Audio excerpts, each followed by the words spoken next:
Hi friends, welcome to funding flavours. ఈ వర్షాలు పడుతున్నప్పుడు మనకి సాయంత్రం కారంగా క్రిస్పీగా తినాలనిపిస్తుంది కదా. అలాంటప్పుడు ఇలాగ ట్రై చేసి చూడండి, మీకు ఖచ్చితంగా నచ్చుతుంది. ముందుగా ఒక 6 బ్రెడ్ స్లైస్లను తీసుకుంటున్నాను. ఈ బ్రెడ్ స్లైస్లని ముక్కలుగా కట్ చేసి ఒక బౌల్లోకి తీసుకోవాలి. తర్వాత కొన్ని నీళ్లు చల్లుకుంటూ చిన్న ముక్కలుగా అయ్యేలాగా కలిపి పక్కన పెట్టుకుందాం. తర్వాత అదే బౌల్లో సన్నగా పొడవుగా కట్ చేసిన 2 మీడియం సైజు ఉల్లిగడ్డ ముక్కలు వేసి 5-6 పచ్చిమిర్చిని చిన్నగా కట్ చేసి వేయాలి. తర్వాత కరివేపాకు వేసి ఒక అరకప్పు శనగపిండిని వేస్తున్నాను.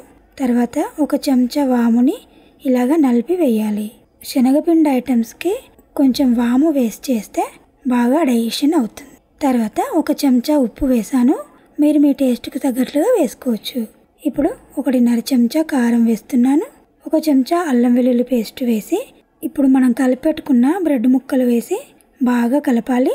ఉల్లిపాయ ముక్కల్లో ఉన్న చెమ్మ ఇంకా బ్రెడ్లో మనం నీళ్లు చల్లాం కదా, ఆ చెమ్మ కలిసి ఒకసారి ఇలా బాగా కలిపిన తర్వాత అవసరమైతే కొన్ని నీళ్లు చిలకరించి కలపాలి. ఇట్లాగా పిండిని కలిపితే పకోడీలు క్రిస్పీగా వస్తాయి. పకోడీలు కొంచెం సాఫ్ట్గా కావాలంటే కొన్ని నీళ్లు పోసి కలపాలి.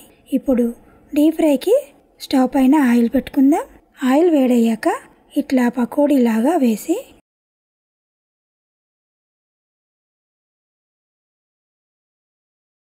గోల్డెన్ బ్రౌన్ కలర్లోకి మారాక తీసుకుంటే సరిపోతుంది. వేడిగా క్రిస్పీగా బ్రెడ్ పకోడా రెడీ. ఈ పకోడా స్నాక్ లాగా తినొచ్చు, లేదు పప్పు చారులోకి అంచుకు పెట్టుకున్నా చాలా బాగుంటాయి. చూడండి ఎంత క్రిస్పీగా వచ్చాయో కదా. టేస్ట్ కూడా చాలా బాగున్నాయి. చూడండి మనం వేసిన కరివేపాకు కూడా ఎంత క్రిస్పీగా వేగాయో కదా. పకోడీలు కూడా మంచిగా కరకరలాడుతూ చాలా బాగున్నాయి. ఇలాగ ట్రై చేసి చూడండి, మీకు ఖచ్చితంగా నచ్చుతుంది.